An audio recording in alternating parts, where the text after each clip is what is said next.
October 3వ తారీఖున పూర్వపు చిత్తూరు జిల్లా ప్రస్తుతం ఉన్నటువంటి అన్నమయ్య జిల్లాలో జరిగినటువంటి ఎక్సైజ్ డిపార్ట్మెంట్ దాడిలో మొలకల చెరువు అనేటువంటి ఒక పెద్ద గ్రామ పంచాయతీ పరిధిలో ఎక్సైజ్ డిపార్ట్మెంట్ వాళ్ళు పట్టుకునేటువంటి మద్యము అదే రకంగా బయటపడినటువంటి వాస్తవాల గురించి ఈరోజు ప్రజలకందరికీ చెప్పాల్సినటువంటి బాధ్యత ఉంది కాబట్టి ఈరోజు ఈ ప్రెస్ మీట్ పెట్టడం జరిగింది. ముఖ్యంగా గడిచిన ఎన్నికల సందర్భంగా ఈరోజు అధికారంలో ఉన్నటువంటి ప్రభుత్వ పెద్దలు కానీ ఒక వర్గాన్నే కొమ్ము కాస్తున్నటువంటి పత్రికలు కానీ అదే రకంగా ఎలక్ట్రానిక్ మీడియా కానీ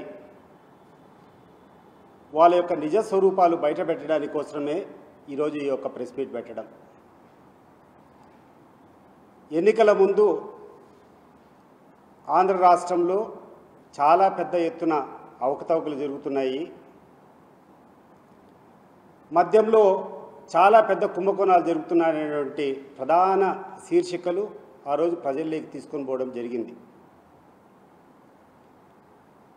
తద్వారా ప్రజల్లో ఏదో పెద్ద ఎత్తున అవినీతి జరుగుతుందనేటువంటి ఒక అపోహను క్రియేట్ చేయడము, తద్వారా ఎన్నికల్లో ఈరోజు ఉన్నటువంటి ప్రభుత్వం పెద్ద ప్రయోజనాలే పొందింది. ఈరోజు అధికారానికి రాగలిగినారు వాళ్ళు. ఈరోజు ఈ సభ్య సమాజం ముఖ్యంగా ప్రజలు ఆలోచన చేయాల్సినటువంటి విషయాలు.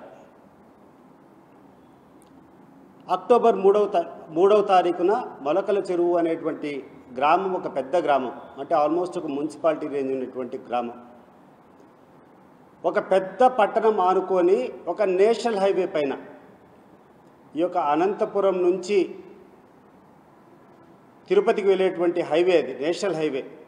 మొలకల చెరువుకు ఒక్కటే 1 కిలోమీటర్ అవుట్స్కర్ట్స్లో ఉన్నటువంటి ఒక డాబాను లీజుకు తీసుకొని యథేచ్ఛగా అక్కడున్నటువంటి తెలుగుదేశం పార్టీ నాయకులు చేస్తున్నటువంటి దందా దాని యొక్క గుట్టు రట్టయిపోయింది. ఈరోజు నాకు తెలిసినటువంటి సమాచారం ప్రకారం ఆ యొక్క కర్మాగారం, నేను కర్మాగారం అని ఎందుకు అంటున్నానంటే అది చిన్న స్కేల్లో జరగలేదు, చాలా పెద్ద స్కేల్లో చాలా పెద్ద ఎత్తున ఈ యొక్క ప్రభుత్వ పెద్దలు అక్రమార్జన కోసం చేసేటువంటి ప్రయత్నాలన్నీ కూడా బయటపడ్డాయి. దాదాపు 60,000 మద్యం బాటిళ్ళు నిన్న జరిగినటువంటి రైడ్లో సీజ్ చేయడం జరిగింది. అవే కాకుండా ఈ యొక్క నకిలీ మద్యం తయారు చేసేదానికి అవసరమైనటువంటి ఒక పరిశ్రమ ఈరోజు బయటపడింది. ఈ సందర్భంగా ప్రజలకు అందరికీ ఒకసారి విన్నవిస్తున్నాం, ఈ ప్రభుత్వ పెద్దలు ఆ రోజు చేసేటువంటి భాష లేనిది ఈరోజు వాళ్ళ అధికారంలోకి వస్తే వాళ్ళు చేసినటువంటి పనులేదో ఒకసారి మీరందరూ గుర్తించాలా అని చెప్పి ఈ సందర్భంగా వేడుకుంటున్నా.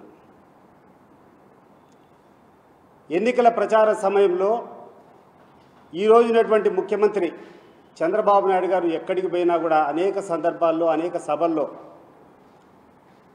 ఆ రోజు కూర్చొని ప్రజలకు ఒక హామీ ఇవ్వడం జరిగింది. తెలుగుదేశం పార్టీ అధికారంలోకి వస్తే నాణ్యమైనటువంటి మద్యాన్ని మేము సరఫరా చేస్తామనేటువంటి ఒక హామీ. కానీ ఆ రోజు ప్రజల్లో ఉన్నటువంటి వీళ్ళు ఇండ్యూస్ చేసేటువంటి కథనాలు ఏ రకంగా పోయినాయంటే దాన్ని పెద్దగా పట్టించుకోలే. ఎన్నో ఎన్నికలు చూసాం, ఎంతోమంది లీడర్లు చూసాం. మేము అధికారంలోకి వస్తే విద్యకు అధిక పీఠం ఇస్తాం, అత్యంత ప్రాధాన్యత ఇస్తాం, నాణ్యమైనటువంటి విద్య ఇస్తామనేటువంటి నాయకులను చూసాం. వైద్యానికి అత్యంత ప్రాధాన్యం ఇస్తాం, నాణ్యమైనటువంటి వైద్యాన్ని అందిస్తామనేటువంటి నాయకులను చూసాం. అత్యంత మెరుగైనటువంటి ఇన్ఫ్రాస్ట్రక్చర్ క్రియేట్ చేస్తాం అని చెప్పినటువంటి నాయకులను చూసాం.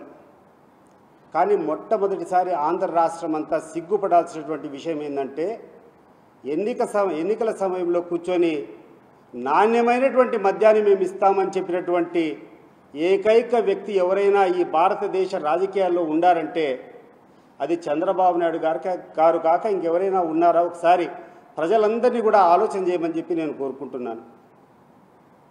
మరి ఈరోజు నువ్వు చెప్పిన రకంగానే నువ్వు చెప్పినటువంటి అబద్ధాలన్నీ నమ్మి ఆ రోజు ప్రజలందరూ కూడా నీకు అధికారాన్ని అంటగట్టారు. ఈరోజు అధికారంలో ఉన్నావు. నువ్వు అధికారంలోకి వచ్చేదానికి ఒక సెక్షన్ ఆఫ్ ది మీడియా నిన్ను కొమ్ము కాస్తూ లేని అబద్ధాలన్నిటి కూడా ప్రజల్లోకి నిజాలుగా చెప్పేటువంటి ప్రయత్నాలు చేశావు. పెద్ద ఎత్తున ఈ యొక్క లిక్కర్ సిండికేట్ జరుగుతున్నాయి, లిక్కర్ మాఫియా జరుగుతూ ఉంది. ఈ యొక్క మద్యం పాలసీ వల్ల రాష్ట్ర ప్రభుత్వానికి చాలా తీవ్రమైనటువంటి నష్టం వస్తుంది అని చెప్పి మీరు చేసేటువంటి ప్రచారాలు ఒకసారి గుర్తు తెచ్చుకోమని చెప్పి ఈ యొక్క సెక్షన్ ఆఫ్ ది మీడియా ఆ రోజు ఎవరైతే వ్యతిరేకంగా చెప్పారో వాళ్ళందరికీ కూడా ఒకసారి గుర్తు చేస్తున్నా, ప్రజలందరికీ కూడా గుర్తు చేస్తున్నాను. మీరు ఏమని చెప్పారు?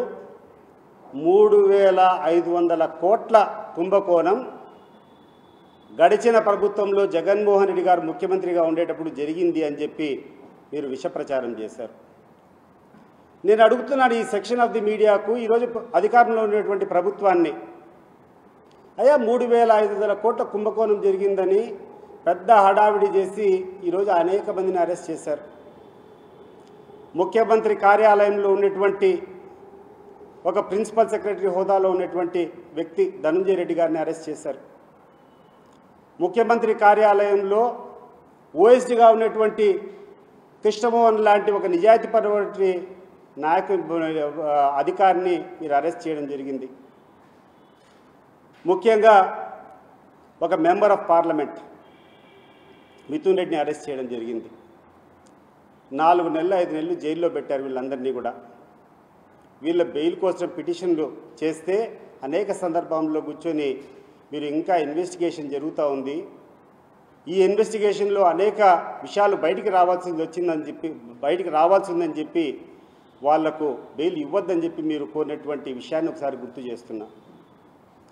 కానీ ఒక 3 నెలలు 4 నెలలు చూసిన తర్వాత అక్కడటువంటి కోర్టులు కూర్చొని చాలా సీరియస్గా తీసుకునింది. ఇటీవల కాలంలో ధనంజయ రెడ్డి గారు బెయిల్ మీద వచ్చారు, కృష్ణమోహన్ గారు బెయిల్ మీద వచ్చారు, మిథున్ రెడ్డి గారు కూడా బెయిల్ మీద వచ్చారు. బెయిల్ మీద వచ్చేటప్పుడు కోర్టు ఆ రోజు చేసినటువంటి వ్యాఖ్యలను ఈరోజు గుర్తు తెచ్చుకోండి. ఇంకా ఎన్ని రోజులు అక్రమంగా మీరు ఎటువంటి ఆధారాలు చూపించకుండా ఉంటే ఇటువంటి పెద్ద మనుషులందరినీ మేము లోపల పెట్టాలా అని చెప్పి ఆ రోజు కోర్టు ప్రశ్నించిందని మీరందరూ కూడా ఒకసారి గుర్తుపెట్టుకోండి.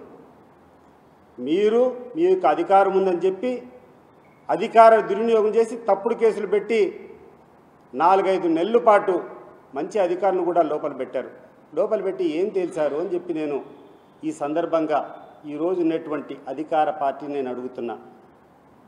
మరి మీరు చేసేటువంటి ఆరోపణలో నిజమైతే, మీరు చేసేటువంటి ఆరోపణలు నిజం ఉంటే మీరు ఎందుకు గాను దానికి తగినటువంటి సాక్ష్యాధారాలు కోర్టు ప్రొడ్యూస్ చేయలేదని చెప్పి నేను అడుగుతున్నాను. ఈరోజు కేవలం ఎవరినో ఒక మనిషిని తీసుకొని ఇతనికి డబ్బులు ఇచ్చినా అని చెప్పి ఒక తప్పుడు వాంగ్మూలం ఇప్పించి అన్ని రోజులు మీరు అక్రమంగా లోపల పెట్టారే. సీనియర్ ఐఏఎస్ అధికారులను, ఓఎస్డీలను, మెంబర్ ఆఫ్ పార్లమెంట్ అందరినీ లోపల పెట్టారే.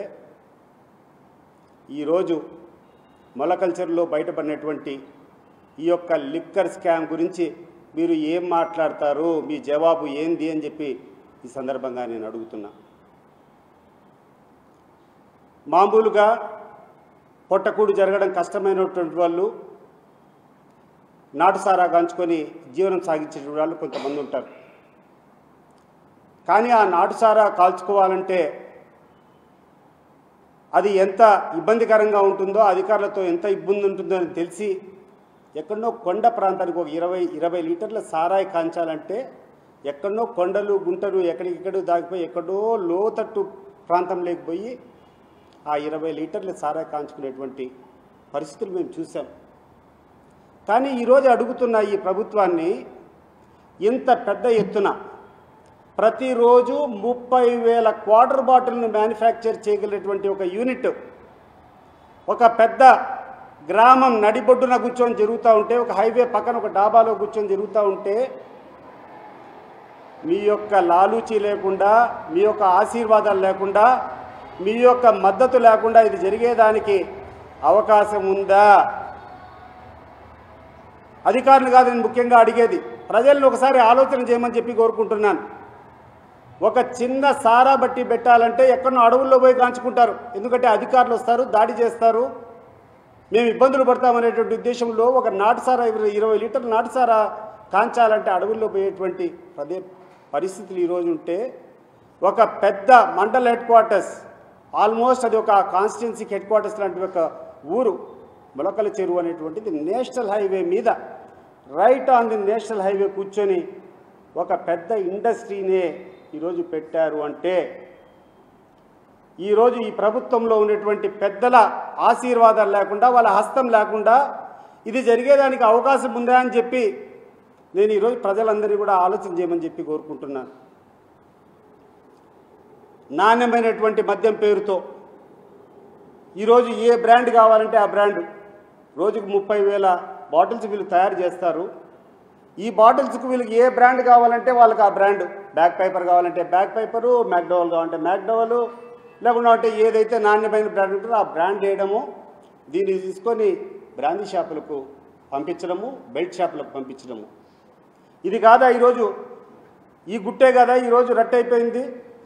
నేను అడుగుతున్నా ఈ ప్రభుత్వ పెద్దలకు, నిన్న కూర్చొని అరెస్ట్ చేసినటువంటి సురేంద్ర నాయుడు అనేటువంటి వ్యక్తి అరెస్ట్ చేసేటువంటి సమయంలో కూడా ఒక పచ్చ చొక్కా వేసుకొని ఉంటాడు. ఈరోజు ఆ ప్రాంతంలో తంబల్లపల్లి నియోజకవర్గంలో కానీ పూర్వపు చిత్తూరు జిల్లాలో పోయి అడిగితే ఈ యొక్క వ్యక్తి గురించి, ఈ యొక్క వ్యక్తి పుట్టుపూర్వకల గురించి, ఈ యొక్క వ్యక్తి ఏ పార్టీకి సంబంధించినటువంటి వ్యక్తి అని అడిగినప్పుడు ఒక చిన్న పిల్లవాడు కూడా ఇతను 1983 నుంచి ఇతని కుటుంబకులు staunch supporters of Telugu Desam party అని చెప్తారు. ఇది వాస్తవం కాదా? దీన్ని కాదంటారా అని చెప్పి నేను అడుగుతున్నాను.